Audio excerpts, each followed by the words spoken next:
संचारी भाव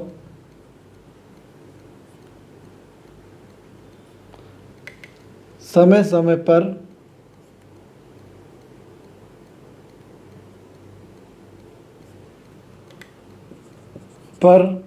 पर आते जाते रहते हैं।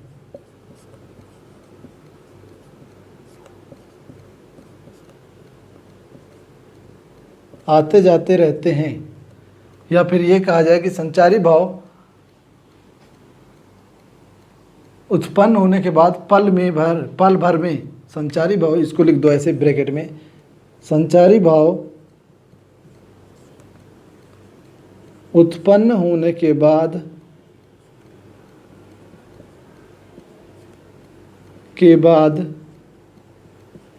पल भर में नष्ट हो जाते हैं। पल भर में पानी के बुलबुले की तरह नष्ट हो जाते हैं।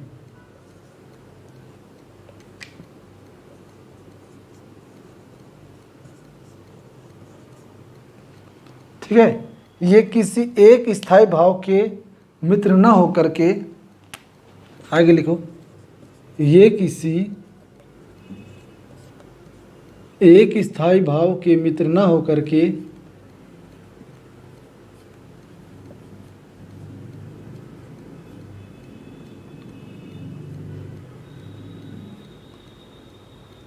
ये किसी एक स्थायी भाव के मित्र न होकर के अवसर के अनुकूल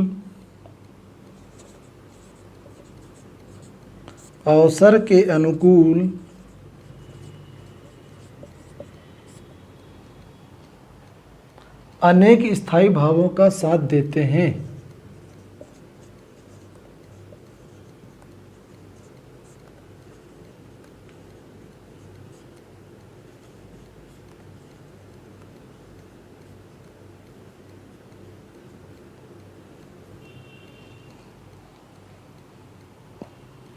इसलिए इन्हें एक और संचारी भाव तथा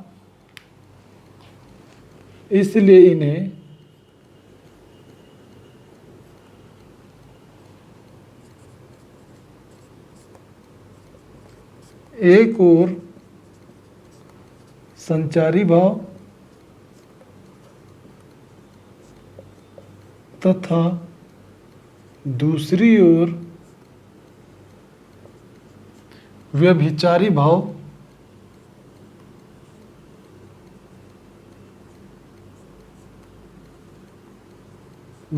कहते हैं।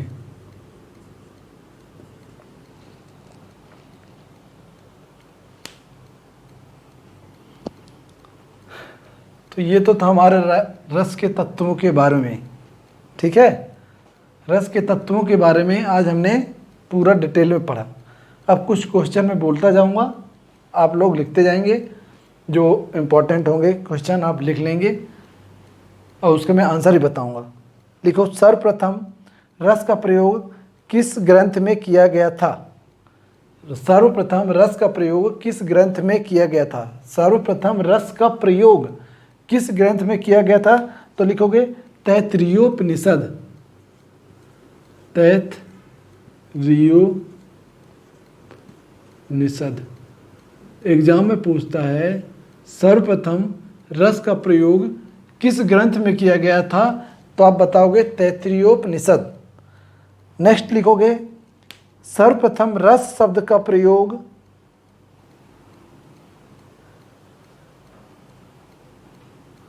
लिखो, सर्वप्रथम रस शब्द को प्रयोग में किसने लाया था? रस शब्द को प्रयोग में किसने लाया था? हमने क्या बोला, क्या लिखोगे? सर्वप्रथम रस शब्द को प्रयोग में किसने लाया था, तो उसका आंसर लिखोगे भरत मुनि ने।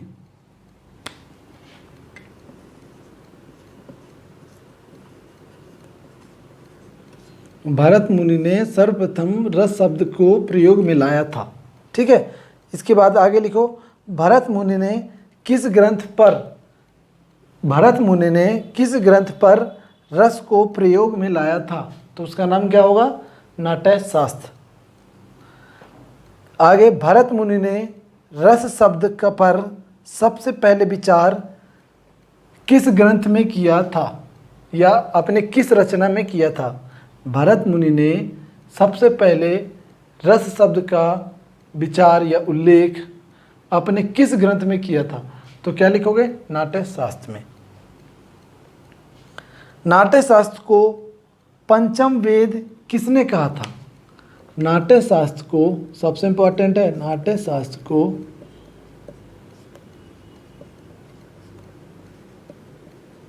पंचम वेद किसने कहा था? स्वाभाविक सी बात है, नाट्य शास्त्र किसकी रचना है? भरत मुनि जी की है, भरत मुनि की है।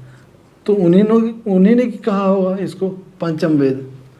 ठीक है, क्लियर है? सर्वप्रथम नाट्य शास्त्र को पंचम वेद किसने कहा था? किसने कहा था? भरत मुनि ने। आगे लिखो, नाट्य शास्त्र में कुल कितने रसों की चर्चा की गई? हमने बताया था स्टार्टिंग में, नाट्य शास्त्र में भरत मुनि ने अपने नाट्य शास्त्र में 8 रसों की चर्चा की है। तो नाट्य शास्त्र में भरत मुनि ने 8 रसों की चर्चा की है। तो उस नाट्य शास्त्र में के अनुसार, या भरत मुनि जी के अनुसार, स्थायी भावों की संख्या कितनी होगी? 8। अब एग्जाम पे आता है कि भरत मुनि ने किस रस को रस की संज्ञा नहीं दी है, या किस रस को रस नहीं माना है? तो क्या बोलोगे? शांत रस को भरत मुनि ने रस नहीं माना है। क्लियर है? नेक्स्ट, कौन सा रस है? नौमा कौन सा रस है? नौमा कौन सा रस है? तो आप क्या बताओगे? शांत रस। शांत रस का प्रतिपादन या विवेचना किसने किया था? आचार्य उद्भट ने। आचार्य उद्भट ने। मैंने क्या बोला अभी? मूल रूप से या भरत मुनि के अनुसार रसों की संख्या कितनी है? 8। भरत मुनि के अनुसार रसों की संख्या कितनी है? 8। तो स्थायी भावों की संख्या कितनी होगी? 8। ठीक है। अब 9वां रस कौन सा है? शांत रस है। शांत रस की सर्वप्रथम विवेचना किसने की थी? आचार्य उद्भट ने की थी। शांत रस का स्थायी भाव क्या होता है? निर्वेद होता है। ठीक है। इसके बाद एक चीज और, वाक्यम काव्यम, वाक्यम रसात्मक काव्यम, वाक्यम रसात्मक काव्यम, वाक्यम रसात्मक काव्यम, ये कथन किसका है? आचार्य विश्वनाथ का है। विश्वनाथ जी ने इस वाक्य को बोला था, वाक्यम रसात्मक काव्यम। ठीक है। जबकि दंडी ने बोला था, दंडी जो थे, दंडी साहित्यकार थे, जो है संस्कृत के साहित्यकार थे, उन्होंने बोला था, चलो उसके बारे में बाद में बताऊंगा, वो कहीं और की बात आ गई थी याद में। इसके बाद 10वां रस, 9वां रस कौन सा है? 9वां रस शांत। इसके बाद 10वां रस कौन सा है? 10वां रस वात्सल्य। 10वां रस वात्सल्य है, जिसका स्थायी भाव क्या होगा? देवरति। इसका स्थायी भाव देवरति। तो 10वें रस की विवेचना किसने की थी? सर्वप्रथम 10वें रस की विवेचना आचार्य विश्वनाथ ने की थी। क्लियर है? तो भक्त। इसके बाद 11वां रस है एक, भक्ति। 11वां रस कौन सा है? भक्ति।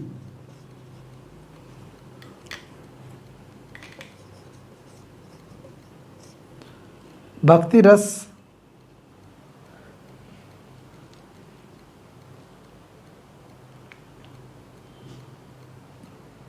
चलो ये 10 रस ही पढ़ो, आगे पढ़ने की जरूरत नहीं है, इतना इम्पोर्टेंट है। इम्पोर्टेंट हमारा 9 तक है, 10वां एक थोड़ा सा देख लेते हैं, इसमें आगे जरूरत नहीं पड़ेगी।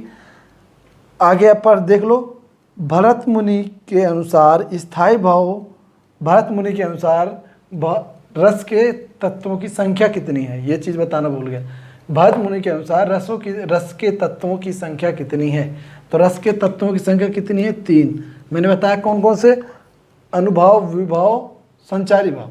अनुभव, विभव, संचारी भाव। नाट्य शास्त्र किन ग्रंथों पर आधारित है?